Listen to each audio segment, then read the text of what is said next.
Okay, so BMW just released the brand new 2023 X7 info, and I'm gonna walk you guys through the official product bulletin that they have given me that highlights the differences from the 2022 model to the 2023 and the LCI X7. We have the M60i replacing the M50i and a new, more powerful 40i variant. So let me walk you guys through the product bulletin, and you guys can see all the highlighted differences from last year's model to the new LCI. I'm gonna give away 2 of these brand new Parkview BMW lanyards, so if you guys want a chance to win those, stay around to the end of the video to figure out how to win one. Alright, let's get into the product bulletin. The LCI X7 in the M60 variant, looking fantastic in the frozen Marina Bay blue. First page, now let's get into all the changes. So the X7 is coming in 2 variants. There is the xDrive 40i and the M60. The M60 is new, replacing the previously badged M50. So instead of the N63 engine, it has that new S68 engine, which is very interesting and pretty much the first time that I know of that BMW has put an S motor in a non-full M car. Now, it is starting production in August of 2022, and the 2022 X7 is actually ending last month of June, so the factory is taking a month break on the X7s to retool for all of the LCI information that they need for the product line and before they get into production. Now, let's move on to the next slide. Before I get into this slide, I do just want to make a quick note. Feel free to pause the slide if you want to read absolutely everything. I'm just going to breeze through it and kind of highlight what I noticed to be big differences between the last year's model and the new LCI. I'm not going to touch on every single thing, so if you want to read every single word, make sure you pause it to read it, and then we can continue. So first, BMW is talking about how they've redesigned the front end, which is common with every single LCI. But what's different is the LED headlight setup. So the upper part, now that they've split them, the upper part will actually be your daytime running lights and what seems to be your turn signal, while the lower LED light will actually be low beams and high beams, and they're tinted and put into the bumpers, so you basically can't see them unless they're turned on. The X7 is also getting the illuminated kidney grills from the X6. It's going to be optional on the 40i and standard on the M60. A lot of these things that are getting added on are going to be standard on that M60 model. The rear taillights aren't just redesigned, they're also 3-dimensional design that's going to emphasize on those inner graphics. Every year that passes, the wheels just keep getting bigger and bigger, and now for the first time we have 23-inch wheels available on the cars. The last package is kind of how they now have this new M Sport Pro package, which is basically they actually split up the old M Sport package and just added in high gloss black exterior content. On the previous X7, the M Sport brakes, the M Sport exhaust would all be part of that normal package, but now they've taken that out and it's now part of the Pro package on the 40i. And for the M60i, you basically just get high gloss black exterior content and the black sport brakes instead of the blue ones. I don't really like this. They should have just made it all part of the one M Sport package, because I don't think too many people on the 40i are going to get M Sport package and not get the M Sport Pro package, because everybody's definitely going to want to have the M Sport brakes, the M Sport exhaust system, and the high gloss black kidney grills. Now we get our first photo with highlighting a few things. So on the top left, we're highlighting the illuminated kidney grill with cascading waterfall effect. I'm not sure if that's just a difference in the light or if the light will actually be moving. Won't get to check that out until this car actually arrives in the dealership. Then you can also see the split headlights design, where the upper headlights are really shining forward and the lower headlights, like unless they're turned on or you were told they're taillights, you might just thought it was some black bumper elements.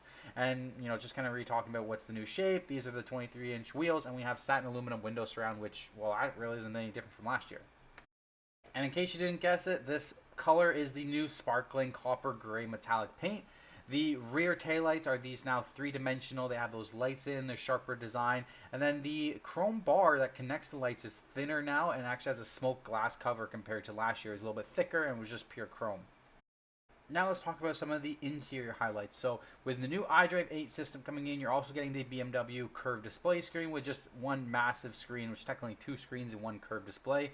The gear shifter has now changed. It's now taking on the same design that we was introduced with the iX, where you no longer have a shifter, you just have a little toggle. And then now part of the new comfort door access system, we have Digital Key Plus, which basically allows you to keep your cell phone in your pocket, and it'll automatically sense your cell phone, unlock the doors, start the vehicle. Basically, your cell phone turns into your key, and you never need to take it out of your pocket or purse. It's all just going to work seamless.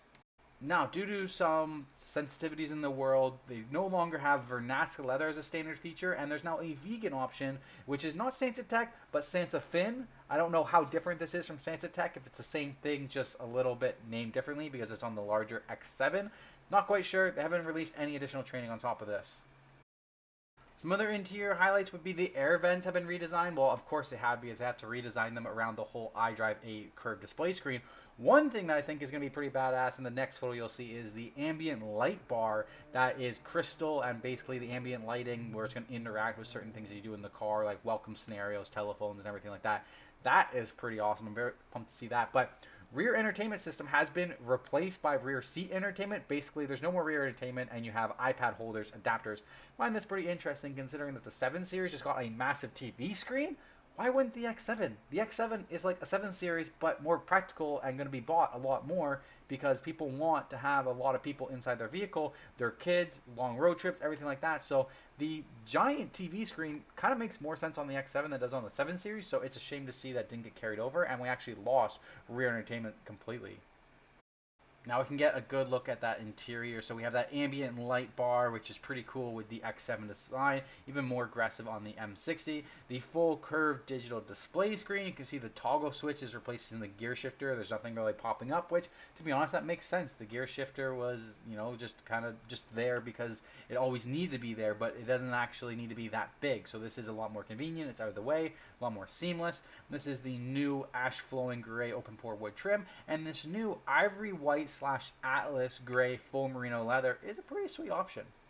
So the next slide just talks about some of the new technologies that's in this X7 with this facelift. So it's just going to talk about the welcome scenario. So this digital key plus is going to recognize when you're 3 meters away from the car and give you a welcoming light show, basically. Then when you get within 1.5 meters, the car then actually unlocks. And once you get in, you have this whole greeting system, which will make you feel very special while you're getting to your brand new X7.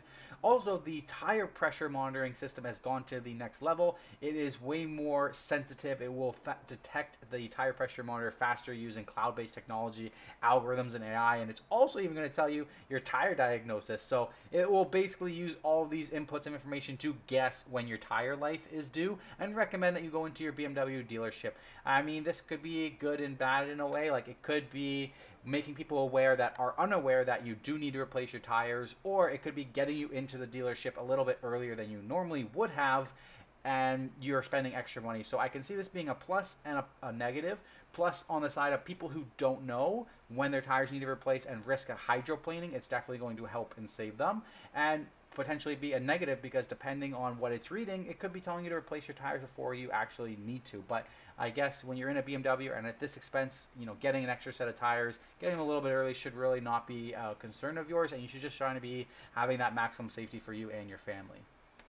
The front collision warning system that's always standard on BMWs has now been enhanced. So it's going to help with oncoming traffic more and also pedestrians. So if you're making a right-hand turn and a bicycle is coming up quickly, it's going to recognize that bicycle more and apply the brakes if needed to avoid you turning right and taking out a pedestrian or bicycle.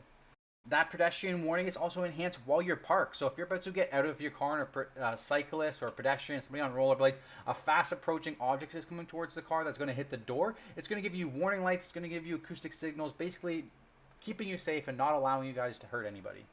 If you order in the Advanced Driver's Assistance package and you have the active cruise control, it's also going to take more things into consideration with your speed. So if you are increasing a bend and it knows it on the map, it's actually going to reduce the speed if it thinks so. Normal, it would just be following that car in front of you, but now it's also going to be using other things like the map and the navigation in order to know when it should speed up or slow down. If you're approaching a roundabout or an intersection or an exit, it's becoming more semi-autonomous driving.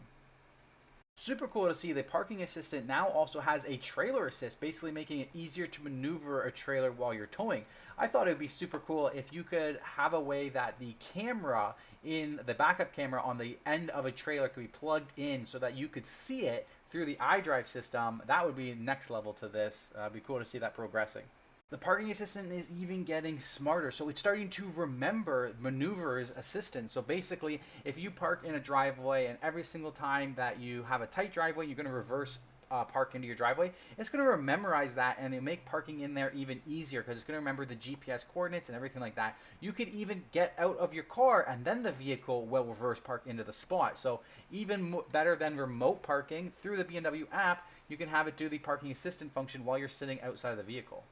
A pretty big improvement considering the fact that the current parking assistant requires you to have your seatbelt on before it activates. Alright, now let's move on to some highlights of the new X7 M60. First highlight is on active comfort drive with road preview, but it's still kind of vague. It just says that it includes active anti-roll bars, but you know, every X7 pretty much already has that. It doesn't even mention integral rear steering here, but it just says, you know, dynamic and ride comfort and roll stability with both axles with adaptive air suspension. And, you know, it takes into consideration of additional information from navigation, style, drive ambulance, and camera-based anticipation data. I think it basically is just using a lot more sensors, a lot more technology to give you a more comfortable ride. And then it goes to say that the active four-wheel steering is standard. Not sure if it's part of the active comfort drive or not, but basically, you know, those rear wheels steal a little bit and gives you more agility and comfort. The X7 looks like it's also getting extra stiff upper mounts, so better handling, better dynamics. The exterior designs are a bit more aggressive. Black mirror caps the front grille, and there's even a side grille with an M designation. So this isn't a full-fledged M car. I mean, it's getting pretty damn close. They don't want to make a full X7 M, but the X7 M50 is pretty much M with an X68 engine. It's also going to have new twin tailpipe finishers, not in traditional circles of the full M cars, but yeah, I mean, apparently all the high-performance vehicles, or inspired by the now the new M performance vehicles inspired by M high-performance vehicles, trust me, I know it's confusing, are all going to have twin tailpipes, but not the traditional circle ones. So these ones are square, they're a little bit different. And then it's also getting the M steering wheel on the inside and also the M ambient light bar, which looks pretty badass. So as far as the exterior looks, we have a lot of M. Like there's an M in the grille, there's an M side air vents, carbon fiber mirror caps. I mean, I guess a full M could have a little bit of a more aggressive front bumper with maybe some like honeycomb mesh. Then it's also got like the aerodynamic package and the high gloss black content everywhere. This is, of course, the new Frozen Marina Bay Blue, part of that individual manufacturing package. So you can see these tailpipes where they're twin design tailpipes, but they're not the circles. They're more of like square rectangle finishes. We got these new 22-inch wheels, and all the badging in chrome is replaced in cerium gray, which is pretty typical of other M variant cars. So now, as you can see with the steering wheel, it's following the same trend as in like the i4 M50i, the X3, the X4 M50i. Basically, it's the exact same M steering wheel except for the small red toggle buttons. I mean, the only difference really before was the fact that it had tricolor stitching on the inners, and then below the steering wheel button there'd be a gap in the steering wheel instead of it being like a solid plastic finish. They were almost the same steering wheels, but between the two of them anyway.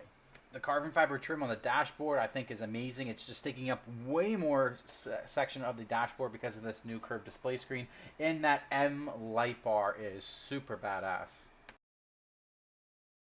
Now let's get into the highlights on the powertrain. So the X7 is getting a revised version of the B58. Basically, it's going to get 40 more horsepower, up to 375. I found that interesting because the fact that the B58 and like the M240i, M340i, X3 M40i are all 382 horsepower. But one thing I did notice is that the pound-feet of torque got increased to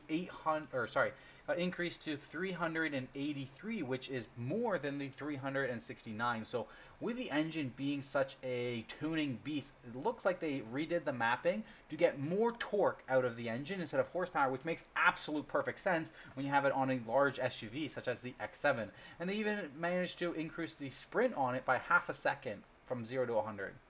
The M60 variant replacing that M50 variant. So when BMW changes a variant name, it's because they changed the engine. So even for the X7, before we used to have like 35i. Those were the N55 turbo 6-cylinder engines. Once BMW introduced the B58, all of those 35i's became 40i's. So before 58 basically registered the N63 engine, now we have the new S68 engine, so it makes sense that it gets badged as the M60 because it is a new V8 engine.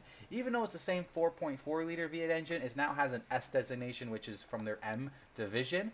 And you know, horsepower wise, it's actually coming out at 523 horsepower. So it's not even like it has any additional horsepower, but the peak torque is 553. I'll be honest, I don't know if that's the same as last year's or not, but basically this is a tuned down version of what this engine can do. So there's going to be more potential in the future, and it's going to be more fuel efficient when it's pushing out the same amount of horsepower. This new S68 engine is also the first engine outside of the B58 to get the 48 mount hybrid system connected to it. Say both vehicles are equipped with the new 8-speed Steptronic sports transmission.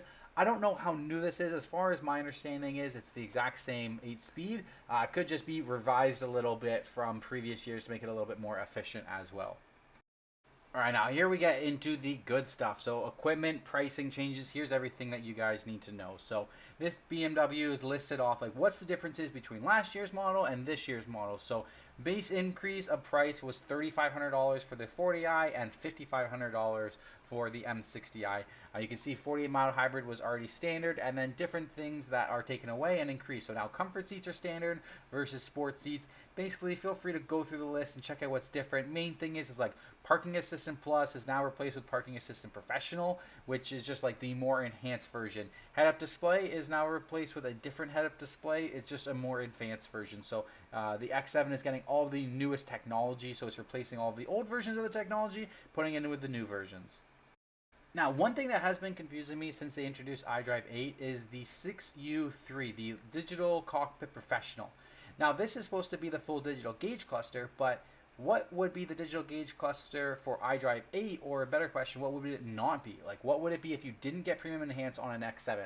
I don't think we'll ever get an X7 without Premium Enhance coming through our dealership, because what customer isn't going to want to get an X7 and then isn't going to want to have the parking assistant, the head-up display, and the side sunshades and everything like that? Like, what customer is not going to want those? They're going to want it. They're going to order this package in, and we'll never see an X7 without 6U3 Live Cockpit Professional. I really don't understand what the difference is when you have that whole curved digital display screen. So it's really just highlighting, you know, more differences between what the packages are, what's standalone. If you guys want to know like full breakdown of like the full ordering guide, exactly what's on the ordering guide and everything like that, feel free to click the link down below, or the link right at the top right here, or if I was able to put it up, or just, you know, check the description down below for that link, because I already went through everything on the full ordering guide. And this slide is just going to go over like some exterior paint options. Rear entertainment 6FH is just completely gone. Bowers & Wilkins went up in price. New trims. Certain things got removed. Certain things got new numbers and everything like that. Certain paints got removed. Certain paints got added. Certain interiors got removed. Certain interiors got added. And here's a good look at what these new paints are. So we have Blue Ridge Matte Metallic, Brooklyn Gray, Marina Bay Blue, Skyscraper Gray, that new Sparkling Copper Gray Metallic, Frozen Pure Gray Metal Metallic, and then of course there's also the Frozen Marina Bay Blue as well. Interior wise, you're getting all of these Sansafin, so black, coffee, cognac, silverstone, all with these synthetic leathers, and the new Ivory White and Atlas Gray full merino leather. Got a couple new wheel options. I personally like the Style 913M 22-inch wheels. I don't know why, they kind of remind me of Iron Man, but the 23-inch wheels are pretty badass too. It's nice to see some new trim options, especially with this ash open pore wood trim. It's a very light gray. I think that one's going to be popular. All right, here's how you guys can enter into win a chance to get the lanyard. If you guys drop a comment on this video down below, tell me one of my dream BMWs to own, which ones are my favorite BMWs, then 2 people are gonna win a lanyard. In a couple days, I don't know how long, but a couple days I'll go through and I'll do a random raffle from all the comments down below for which comment that actually has one of my favorite cars in them. If you do, boom, you've won a lanyard, and I will get your shipping info and send that out. Thank you guys so much for watching. I hope you guys enjoyed this X7 content. Brand new cars are available for pre-order. They're going in production for August. If you guys are interested and you're in the Toronto marketplace, you want to order up one of these bad boys, reach out to me at my email down below. Thank you guys so much. Subscribe to the channel, smash the like button, and I'll see you next time.